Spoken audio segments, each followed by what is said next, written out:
Moi, j'ai connu la faculté des sciences sociales de l'Université Laval au début des années 50.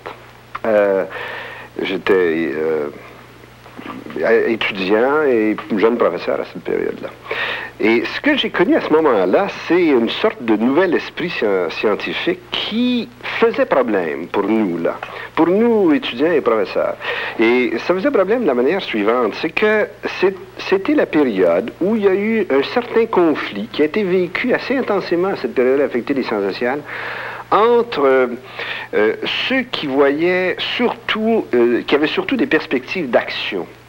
D'action auprès des coopératives, dans le syndicalisme, style le père Lévesque, qui était vraiment d'abord et avant tout un homme d'action, avec beaucoup de réflexion, mais dont toute la personnalité était une personnalité qui allait vers l'action, ou Jean Marchand, ou Eugène Bussière, ou Napoléon Leblanc, qui étaient des hommes qui avaient un sens inné de l'action sociale. Je considérais que une faculté de sciences sociales devait absolument avoir des contacts avec la population. Et d'un autre côté, ceux qui arrivaient avec un nouvel esprit scientifique, ceux qui avaient été étudiés, principalement aux États-Unis à cette période-là, parce que c'était la guerre.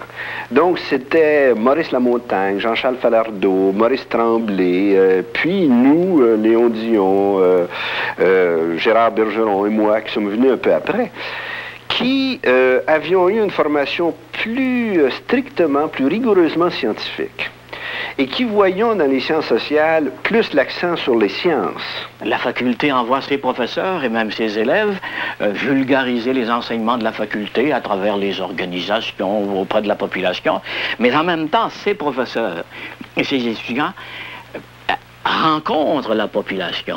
Et il y a eu vraiment des conflits à ce moment-là, entre ces deux tendances-là.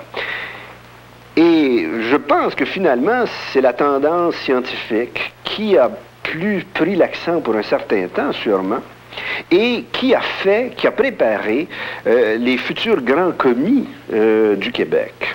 Et du fédéral aussi, mais finalement, surtout, je dirais, du Québec. Et alors, quand je dis que la faculté des sciences sociales, à un moment donné, s'est orientée vers la formation de grands commis, tu sais, c'était parce qu'on croyait vraiment que un changement dans le Québec ne pouvait se faire que si des hommes rentraient dans ce gouvernement-là, pas comme hommes politiques, mais comme savants, comme bureaucrates, comme experts, et refaisaient des dossiers et puis préparaient des politiques. Et c'est vraiment ce que le gouvernement Lesage a permis de faire tout à coup. Non, je dirais, il faut être juste. Déjà, le gouvernement Sauvé, en 1959, a ouvert ça. C'était la grande ouverture. À mon avis, c'est d'abord le gouvernement Sauvé qui a fait la grande ouverture. C'est pas le gouvernement Lesage. Et c'est vraiment là que la Faculté des sciences sociales a eu son rebondissement, à semer vraiment la semence qui a conduit à la Révolution tranquille, qui a donné non seulement l'esprit de la Révolution tranquille, mais aussi qui a donné les hommes.